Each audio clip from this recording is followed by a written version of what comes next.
Irvin, we're very fortunate to have with us Gail Irvin, the Executive Director of ARN, and Julie Niemer, the Financial Director of AMC and ARN. Gail will be discussing ARN governance, and Julie will be discussing all things financial. If you do have any questions during the presentation, we ask that you save them to the end or to type them in the chat. And when you do type them into the chat, we would appreciate that you put your contact information in there as well.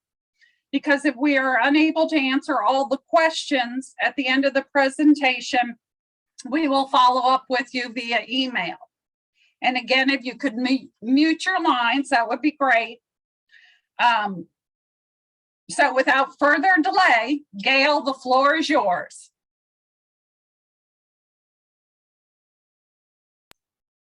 Thank you, Karen. Excuse me, everyone. I'm just got sick this week, so I've got a little cold, but we'll get through this. Welcome. I'm really glad to be here today and talk to you guys a little bit about governance, the ARN governance, and how we're structured. I have some resources for you guys once we're done to look through, which I'll send out. But Anastasia, can you slip to the next slide? So a little bit about ARN. Sometimes it's a little confusing about how we operate. So actually ARN is managed by the Association Management Center. We are we're a for-profit consulting that actually manages the overall operations of ARN. So technically ARN staff reports to two people. We report to the board and we also report to AMC. We pay AMC a fee. And with that, we get additional services in terms of, meetings. Julie's on a service team, sponsorship, marketing. We consider ourselves a full service. So what this means is that we don't necessarily need to have all these people sitting on our team full time. So you'll often hear us talk about the core team and the service team. And what that means is the core team is myself and those of us on this staff on this slide. This is the core team for ARN. So we're the people this is the team that actually you probably work the most with the exception of maybe Julie in the meetings department. You may see a little bit more. And what it is, it's just a really nice way to manage our society, because if we were a standalone, a lot of this stuff we'd have to pay on our own. So we share these services with other clients. What's also nice is there are other nursing clients underneath the AMC umbrella. So there's a lot of sharing and a lot of resources that we can tap in. And to be honest, in this whole COVID situation, I don't know what ARN would have done without the resources and the support of AMC. Steve Smith is the CEO and Dave Bergeson is the VP. So Dave is my boss, who often will help us with the board. He'll attend board meetings. Steve, as you can imagine, is pretty busy, but Steve is our resource that we use for governance and support and helps us kind of guide the board to be a high-performing board. Next slide, Anastasia. As you guys probably know, there's a lot of associations out there and we range from different sizes. ARN is sort of in the middle. We have about 4,500 members. I've worked in organizations with as many as 100,000 members. There's about 1.2 million organizations in the country, and nearly 20% of Americans do volunteer through a membership organization. Next slide. As you can imagine, we're very complex. And I think the challenge is when you're an association professional is that it's not one size fits all. And even under the umbrella of AMC, we may be nursing organizations, but we all run very differently. We may have basics the same, but it is complex. It depends on the membership. We're very different than maybe another nursing organization. So I think it's hard to give sometimes to give advice or to help you guys, because what works for ARN may not necessarily work for your chapters because you're smaller in size. You guys are doing it on a volunteer basis versus those of us who are in the association world. This is our full-time job. So our goal for you guys is to make sure that we're here as a resource. We understand that it's complex and you guys have a day job and you're doing this on the part-time. And so there's things that you may not understand and we do. So hopefully throughout this process and as we build up more resources for you, we can actually be a partner and collaborative with you and answer your questions as you need. Because again, it can be very confusing. And for those of us who've been in it for a long time, we do this like the back of our hand. We wake up and think about associations every day. You guys don't. So please make sure you use this as a resource whenever you can. You guys are, it's a balance because you guys are not only customers, you are also the volunteers. So it's kind of hard. Sometimes I think it's hard. You guys wear multiple hats when you're serving on a board of a chapter, especially. Next slide. So really quickly, just so I can gauge where you guys are at, I like to, if you guys in the chat, if you could just pop in one of the things that you'd like to learn from the meeting, not necessarily what I'm talking about, just in general. This will help us prepare future meetings for you. We really want to get in and understand what your troubles are, what's keeping you up at night, how really can ARN be a resource for you. Our job is to help hopefully make your job easier, and hopefully you guys can help us make our job easier. So if you want, whenever you get a chance, just pop in the things that you are struggling with, what's keeping you up at night, and how can we help you. You know, a lot of times we are already doing a lot of the stuff that maybe is causing you some angst, and we might be very easily be able to give you something or help you with a template. But if we don't know, we don't know. So if you guys feel free whenever you can to pop in some of the things that are keeping you up. Next slide. Strategies for keeping. So there's a lot of talk. We are lucky. I work with, we have a consulting arm of AMC, and Mark Engel is the consultant who does a lot of consulting on exceptional boards, and it's really helped ARN move from a tactical board to more strategic board. And so there's a lot of discussion about what does an exceptional board look like? What is good governance? What does ARN's governance look like? ARN has spent probably the last 3 years since I've came on board, really delving into what we want to be and how we want to look. And we talk about, you know, exceptional boards is the lingo that ARN board uses a lot. What that means overall is that we're moving into more of a competency board. So to give you some background, it used to be what you knew, who you knew, that's how you got on the board. And, you know, and what your path was, you served on X amount of committees and then you got to serve on the board. What's happening now is ARN's looking at what do we need as a board and organization. And it's less about, is someone, you know, checkbox all the things that they've done to get to the board. So we use the word competency. So we're looking at, right now, I'll give you an example. The ARN board is looking at, we just changed our strategic plan, and the big push is engagement. And engagement means very different things. It's not necessarily only about engaging on committees. It's engagement throughout, engagement, how you participate in educational programs, how you participate in even writing a paper or presenting. So we're looking for board members that are really engaged in the community, who can help us facilitate that initiative for us. And again, the competencies change year over year, depending on the vision and mission of the organization. So really quickly, this is our organizational structure. ARN board, ARN oversees RNCB, which is the certification board. It's unique. Sometimes it's separate, sometimes it's not, but at this point, RNCB board reports up to the ARN board. As you can see, you know, the board is really oversighting the committees, the board committees, and the executive director and the executive committee. You guys are kind of a dotted line to us. Again, we don't have per se to tell you what to do, but we're here to help you, direct you. We're helping you to help with the finances. So you're sort of a dotted line on our organizational structure. Next slide.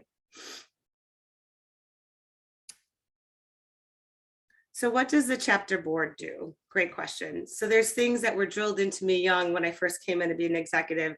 There's 3 areas that the board, every board, regardless of chapter board, national board, there's 3 things that you guys have to remember that you're responsible for. You're responsible for the duty of care, which means that you must take care of your non-for-profit, no matter what, ensuring that all assets, facilities, and people and goodwill. That's your first responsibility. Your second responsibility is the duty of loyalty. You must ensure that all your activities and transactions are furthering its mission.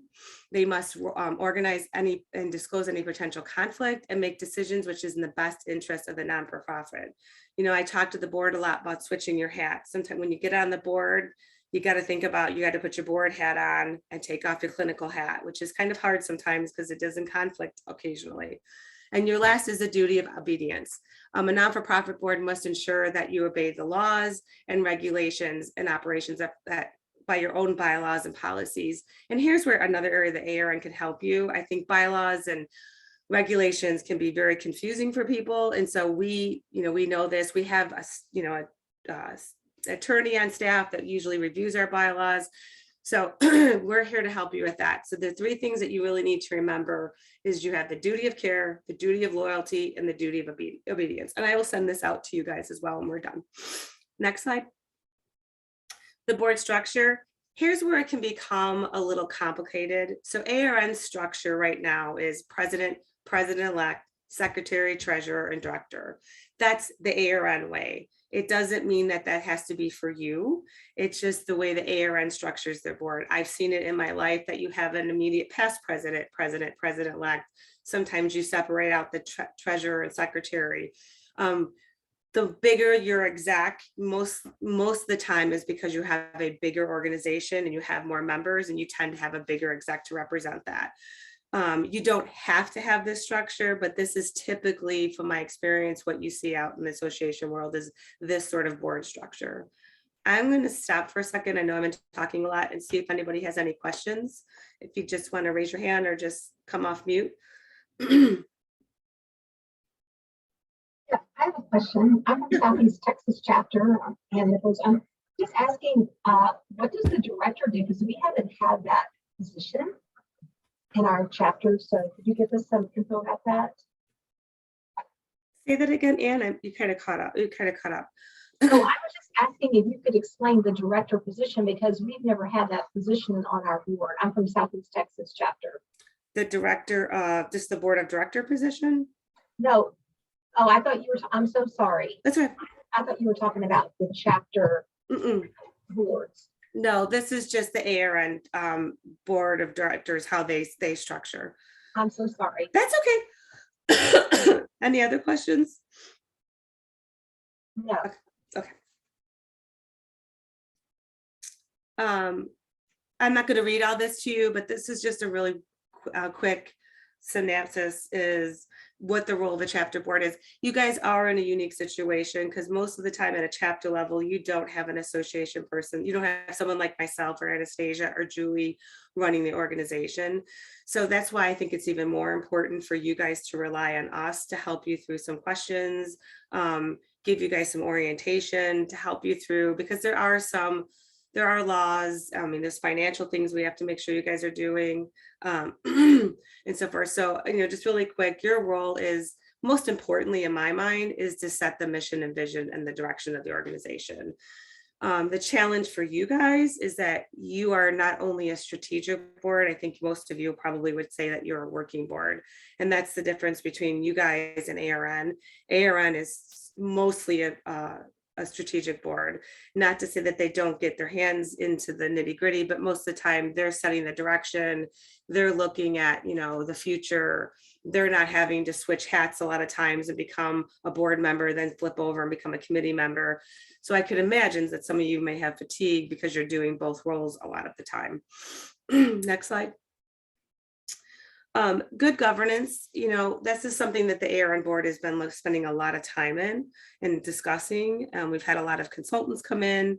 We've just been through a strategic planning session. Dave, our VP, has gone through it, like identifying areas of improvement for our board, and we took surveys to identify areas of weakness. But overall, your good governance is that our big thing is that we all have a shared agreement of what the future is for the organization, and that it's aligned with the strategic plan. And that one of the things I'll tell you this year has been a big aha for ARN is we were a little bit divorced from what the members wanted. It was the board was driving decisions that didn't necessarily align with the membership needs.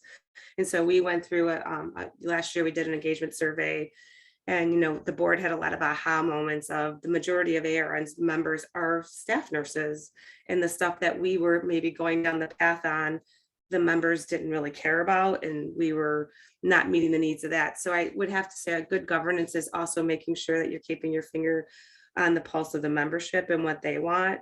I mean, you'll see some things changing for ARN, like we're doing a hybrid conference because we were, one of the organizations that the members like the hybrid and giving them people an option. Another thing that's good governance is that you have to realize one size doesn't fit all. And that one of the things I think was hard for the ARN board to wrap their mind on is how they got to the board level, or what they wanted for themselves didn't necessarily equal what the membership wanted. And so we're working really hard to make sure that what we're doing meets the needs of the members and not necessarily their personal needs. And then I think a really important thing is the second to last is you need to constantly monitor the programs and the products and services. What was great before COVID isn't necessarily great now, and the world's changed. And so you have to keep in mind that things are changing rapidly, and the expectations of our members are different. I always joke with our board that we live in an Amazon world, and I think our members feel that way too. And so having to produce that is really difficult sometimes. Next slide. ARN is sort of moving away from the parliamentary procedure. We have found that it kind of stymies the conversation for us at the board level. Parliamentary procedure is typically used in a bigger, like a House of Delegates, when you have lots and lots of people who are offering their opinion. When you have a board that's less than 10, it's not really necessary. You need to have a parliamentary procedure, but you really need to keep to something that is flexible, that produces conversation, that you're not stymieing it. We moved away from it because it was actually creating some difficulty, that it was not helpful in conversation and dialogue. So we don't necessarily follow the strict parliamentary procedure rules. And I would recommend that you don't, like, if you can, I mean, if you're just going to ask for approval and stuff, it's very easy just to take a roll call. We tend to be pretty lax about it, and it makes conversation a lot easier. Next slide. A couple years ago, the board and I went through this knowledge-based organization. We had struggled with who should be the decision maker. Should it, who should be saying what, who should be making changes?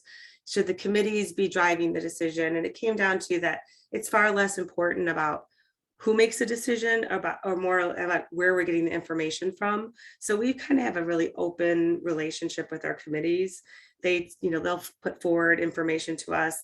The board will discuss it. So we're trying to be more transparent rather than trying to be more dictator when it comes to the organization and knowledge-based organization. Next slide. Board fatigue. I'm sure all of you are exhausted. You probably are serving many, many hats. One of the things that we're trying to do to be better is to keep the board meetings very streamlined. We try to keep our board meetings an hour, hour and a half. We meet more frequently than we have in the past. We don't meet face-to-face. We meet once face-to-face at annual conference, but we're meeting every other month, depending on your organization. It seems like it might be contributing to fatigue if you meet that much, but it really isn't. I know I have a couple board members sitting on this call, so they could probably speak to that. We typically meet for an hour and a half. We try to have a fun thing at the end, so it's not all business. I tend to keep everything that, the nice to know stuff in the consent agenda, so you guys aren't having to go through and talk about every little thing. We keep the agendas very succinct. We have operations and strategy. We time limit it. We're very conscious of everybody's stress in their life, especially you guys. You've been on the front line. So we try to put some fun into it. Again, we try to put everything we need just for a nice to know and the consent. That way you're not having to waste time during that conversation and really get to the nuts and bolts of what the board needs to talk about. And if the meeting goes shorter, great. If it doesn't, here's an area that I think ARN could be very helpful in structuring your agendas. Again, we try to keep them an hour, hour and a half. And I always find that having some fun helps reduce the fatigue and get some stress out. I don't know if the board members that are on want to contribute to how they feel about the way that we do our board meetings, All right. You know, this year, and including when Maria's coming up, Maria will be the president next year, and her big focus is going to be working more closely with you guys and helping develop a collaborative relationship. And also helping you have better board meetings and what we can do to help you. Again, like I said, we have a lot of these tools already developed for you that we use that we definitely can help you guys. And we'll be more than happy. I can, you know, work through how we do our agendas and what we do to participate. And then these are some resources for you. I know it hasn't been really robust in the past years, but again, this is an area that we're going to definitely try to give you some more resources that you can get to at the you know, your fingertips, that you don't have to worry about. That if you need, I need a template for this, or I need information about that, please go to Member Circle, because we'll try to beef this up even more, but we want to hear from you as well. Next slide. So ARN just completed our next version of our strategic plan. Next slide.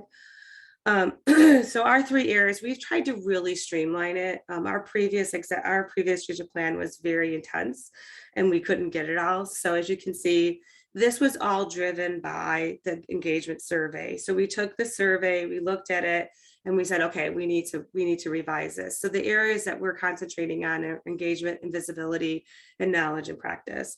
I know that this is a very overarching. You may not see words like research in the goals, but we will be doing that stuff behind the scenes.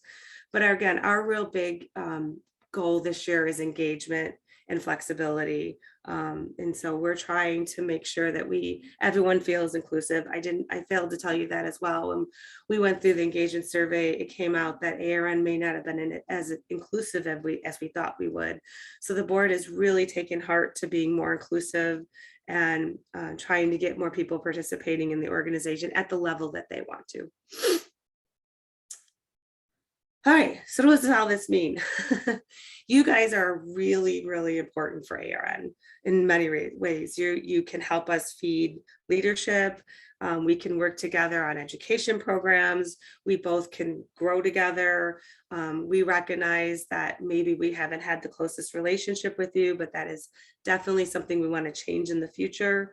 It is a big priority for Maria, as I mentioned, and the board.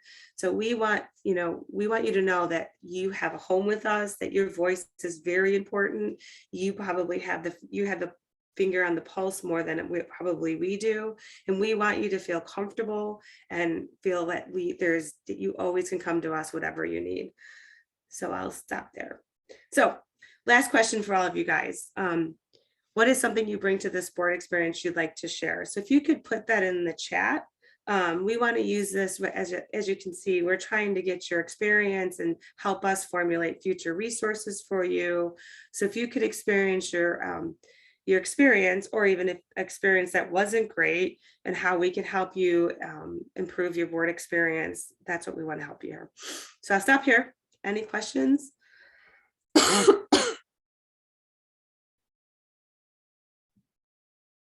So there was good participation in the chat for your first question.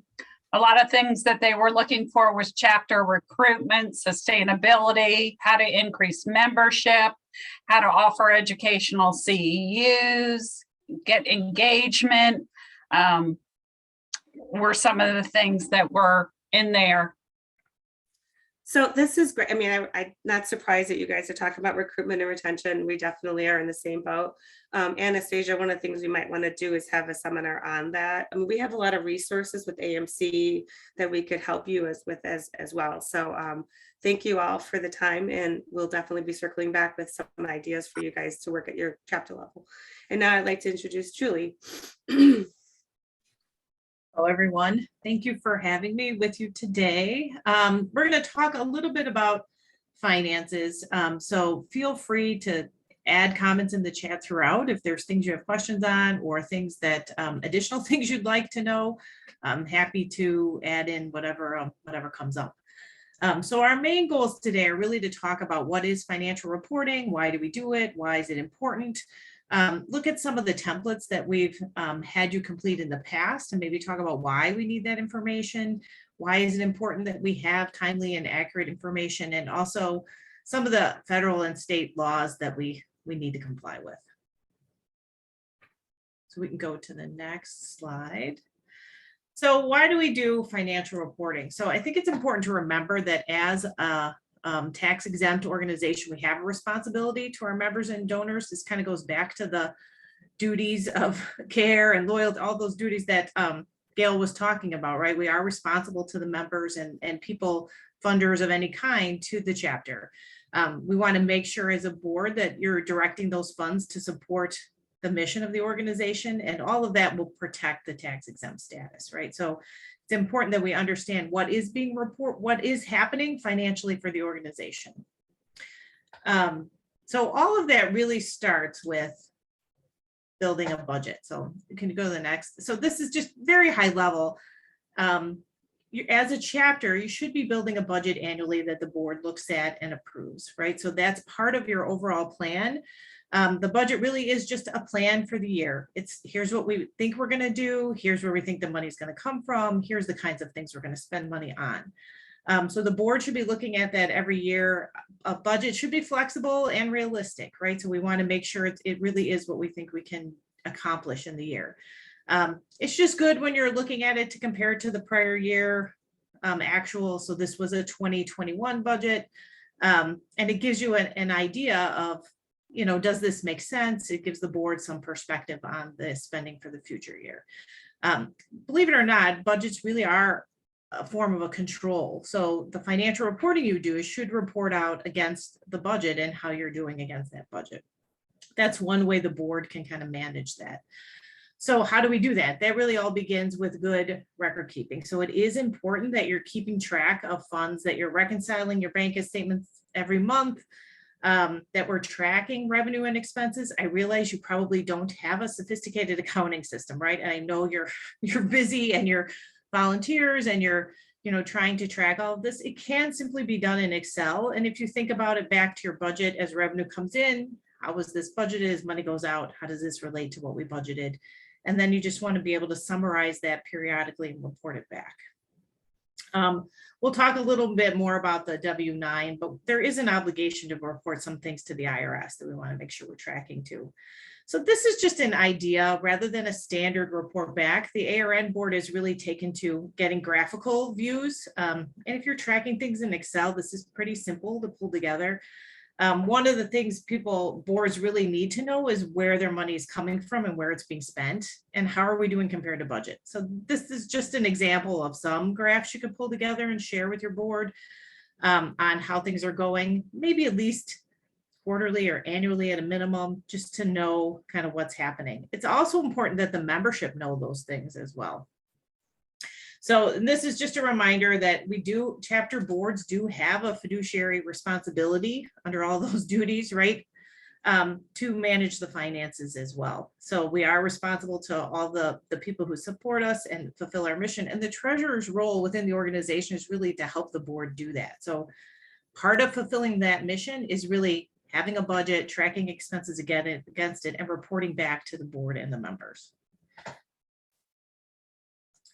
So I'm going to talk a little bit about some of the templates that we've in the past asked chapters to do. We're still doing some of these. Some of them we tried a couple of different things. So I'm going to go through these and really am looking for some feedback too on how difficult these are for you and tell you kind of why we need this information. So the W-9 is a form that you should really, the IRS requires all vendors to fill this out. So anybody that you're paying, you should have a W-9 on file for them. But in particular, if we're paying somebody for a service, a speaker, you're giving an award, you're giving a scholarship, anything like that, we really should have them fill this out. Now, obviously we're taking confidential information. There's a social security number on here. They need to sign and date it. And this info, if we pay an individual more than $600 in a year, that's the kind of information we're going to ask you to report back to us so that we can help you with filing that information with the IRS.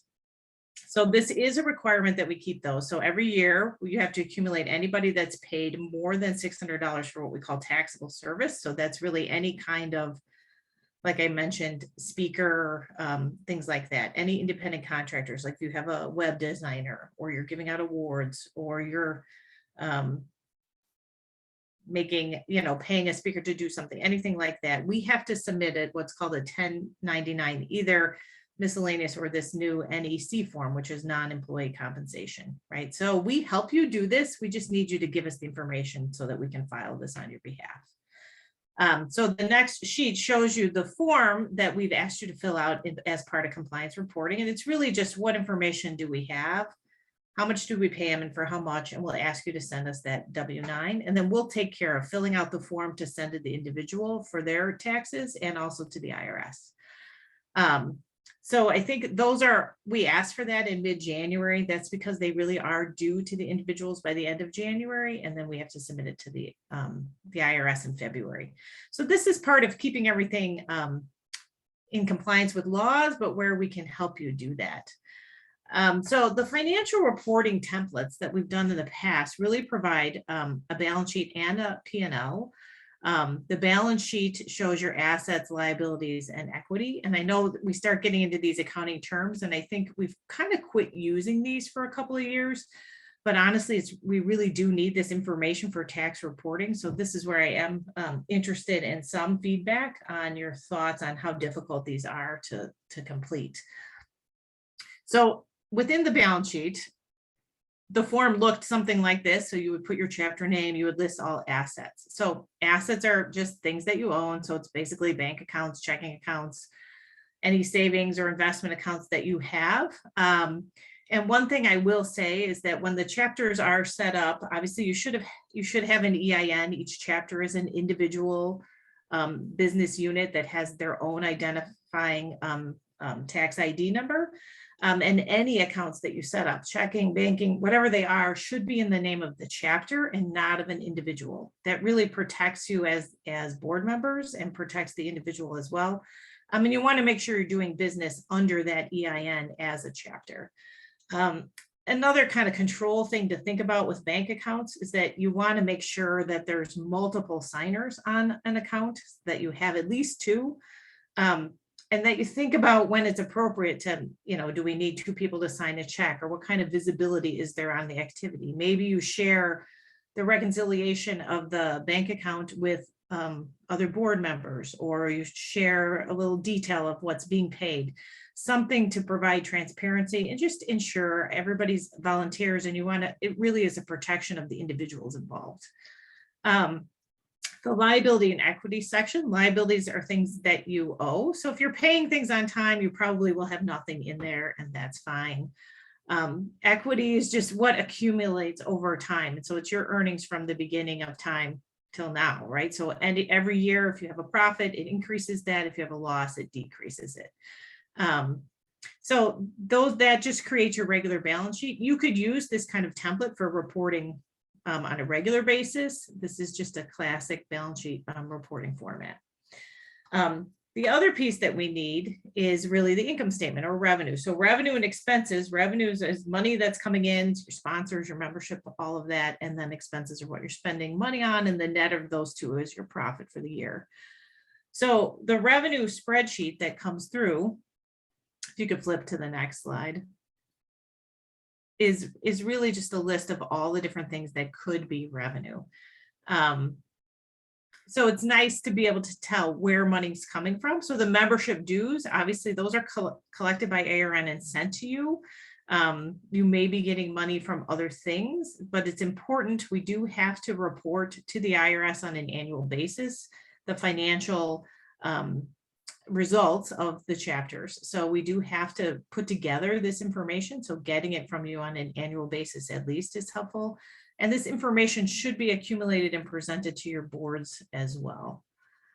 So these are examples of some revenue type items that you would get. Internally, you might want to compare those to what you had budgeted as well. And then similar to that, the expenses would be money that you spent and that went out. So costs that you would have that go out. So we know There's probably some bank fees, you might be making some donations, you might have, travel, whatever it is, just breaking out kind of the categories in a high level is important too. So you know what you're spending your money on. So typically we've asked for those reports to come to ARN by mid-February because they are due to the IRS the middle of May. We are still in the process of accumulating that for this year. So the past couple of years, we've asked just for bank statements, and we've tried to back into this information because we've been told that, the forms were fairly cumbersome. So we will be looking at that for next year, trying to figure out what's best for that. But we have filed an extension this year because we are still accumulating and trying to gather all of that information. So it is important that we file. You are tax exempt under, well, we'll get to that, but we do have to file a tax return, even though we're tax exempt, because the IRS does want to know what kind of activity you have and what you're doing. Can you go to the next slide? So I did talk about being tax exempt. You're exempt as a 501c6 organization under a group exemption with ARN. So you set up your organization with an EIN number, you establish a bank account, you get going financially, and one of the forms that you're signing is that you're allowing to be part of this group exemption. So ARN files on your behalf to be exempt as a 501c6 organization. So that means we all have a common business interest. We are not what is considered charitable though. So donations to a 501c6 are not deductible to the donor. So that's an important thing to know. People can give you donations, but they're not tax deductible. We also want to think about compliance for federal and state laws and just for things for you to think about as you're, running different events for your organization. If you're doing a fundraiser or a raffle, you want to make sure the state that you're in doesn't have any requirements for additional approvals or licenses to do those kinds of events. I don't think sales tax would be applicable to most of you, but if you are selling kind of a physical product, then that could be something that would impact you and you would need to look at local laws about. So it's just a reminder that laws vary by state and that we want to be aware of what the laws are where we're holding events or doing particular activities. So this is just kind of a reminder. These are things that I worry about, and I know your chapters are much smaller, but just things when you're thinking about financial management and tracking funds of members and supporters that are giving you money. These are things that we should be thinking about, right? You want to be accountable for the funds. So hopefully there's a treasurer or somebody, that has the responsibility of doing that tracking, that we're thinking about and doing activities that are within our tax exempt status, that we do have a budget, that we're monitoring spending against it, and that we are reporting that back to the board and to the membership, and that, we've put some controls in place as much as we can with the, the volunteers we have doing the work, things like just having a couple of signers on the account, review of bank recs, things like that, just to make sure everybody's protected and that we've done the best we can to safeguard the assets that have been, given to us to take care of. The last thing is just a reminder that, particularly when you're getting a W-9 from somebody, or if you're taking other information from chapters, that we should do whatever is necessary to protect that kind of personal information or sensitive information. It's just a reminder to, be aware of that and treat it accordingly. So I know I threw a lot at you. Any questions, thoughts? Julie, it looks like there's one question that says, what state office typically addresses chapter issues? What state office? So all of you are registered in the state of Illinois. So we've incorporated all of the chapters in the state of Illinois.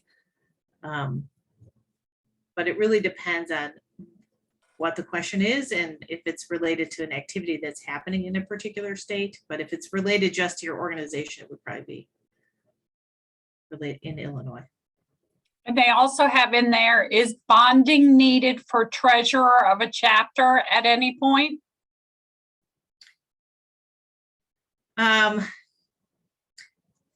It's not a terrible idea. It's not required. It's not required. I think it's not a terrible idea. It's also not a bad idea to have some kind of insurance. So I don't know how many of the chapters have actually purchased like directors and officers insurance. Is bonding offered through ARN? We have not done that, no, but it's something I could talk to Gail about. We could look at what we could do to help maybe with an insurance policy. We might be able to add on and help with that, but we can look into bonding and see what we can do to help the chapters with that. Any other questions, Gail and Julie? This was excellent information, a lot out there for the chapter leaders. Anybody have any other questions before we go on to Mary Ann? Hey, Karen, it's Gail. Beth Mooney, you had a question about the bylaws. Your bylaws can be revised by the chapter, but then they have to come to ARN's board for just final review and approval. We have a template we can give you on how to revise the bylaws, and we're happy to help you walk through that process. And if you want to reach out to me, I can talk you through how ARN handles the bylaw changes. Thank you. Mary Ann, you're up. Okay, thank you. And I appreciate this information, the practical aspects of running a chapter. So this was great. Thank you, Julie, and thank you. So on behalf of the Chapter Support Committee, we would like to take this opportunity to share with you that we hope to provide you with these kind of practical tools to support your chapter, but also want to let you know how important your feedback is to guide us so that we can understand your needs and how we can best support you. In addition to the practical here-tos, we do hear, and it weighs heavy on our hearts, that running a chapter in pandemic times it has its unique challenges. So just like in our work and our personal lives, we've learned to pivot, to do things differently. And so as our chapter support committee, we are discussing ways to provide you more creative and personal support in these times. And I'm really glad that Gail and Julie have offered to, contact us. Let us help you walk through these things. You don't have to walk through it alone. And I love the kind of feedback that we're getting in the chat, because this is really important for us to guide us. Because our goal is really to reignite the passion that we all have for our patients and their support persons, as well as the specialty practice of rehab nursing. Thank you. Thank you, Mary Ann.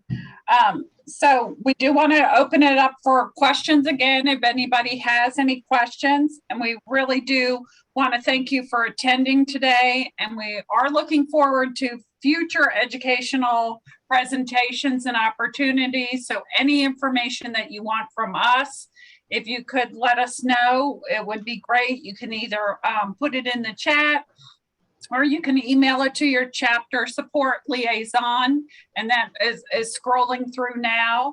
Again, for additional comments or future topics that you'd like to hear, but we certainly want to get across that we are here for you as a resource, and we want to hear from you as to what you do need to run your chapter smoothly.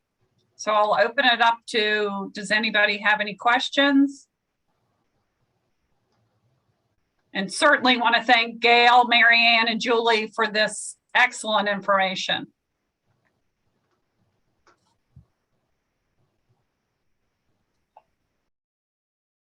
This is Mary Ann. Just very quickly, I noticed in the chat there are a lot, and also from the phone calls and the emails from our chapters, is the challenge of encouraging people to get out again and engage in chapter activities.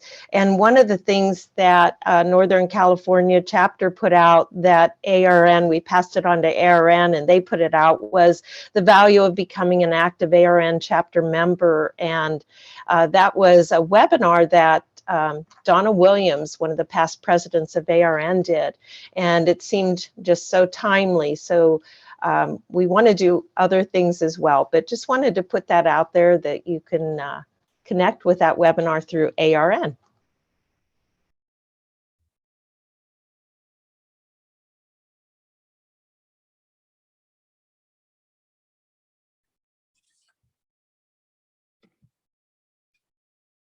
Okay, so I'm going to take the silence as we don't have any questions, but do feel free to email.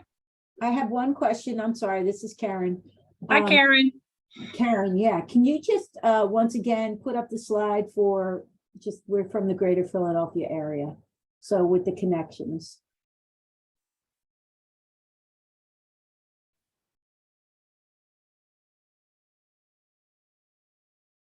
And certainly if we are trying to get the right people Thank you. This is good. and the right connections out there. So if you have leaders that maybe Beth doesn't have, if you shoot that to Beth, she will certainly add them to the email chains to get the information out. We have spent the last couple of months trying to make sure that we are contacting the right people. So that will be great. And yes, the slides will eventually be sent out and the recording as well. I hope. That sounds good. And this is just one other comment. Thank you for this. You know, we saw the comments in the chat about recruitment.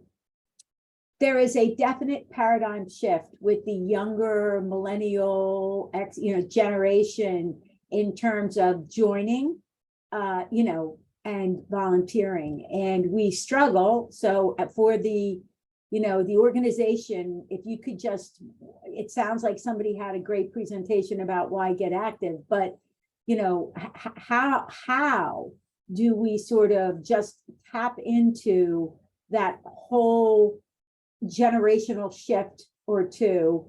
Many of us are loyal ARN members and very committed and dedicated. And whatever creative ideas are out there, tips, whatever, I think we really, really, all of us that are, and honestly, from the people I see on the camera, we're all, we're similar in terms of just, how do we tap into the youth? How do we tap into the networking, in the more online versions and all that? And, just how do we then encourage those levels of participation? So you don't have to answer all that now, but I can tell you that we have had many discussions and conversations about that. So any insight or any gifts would be very welcome. And thank you very much for this. It's very helpful. We certainly do discuss every month engagement, and that is one of our next topics. We want to get through the basics of running a chapter, and engagement is top on our list as one of the topics. Thank you for that.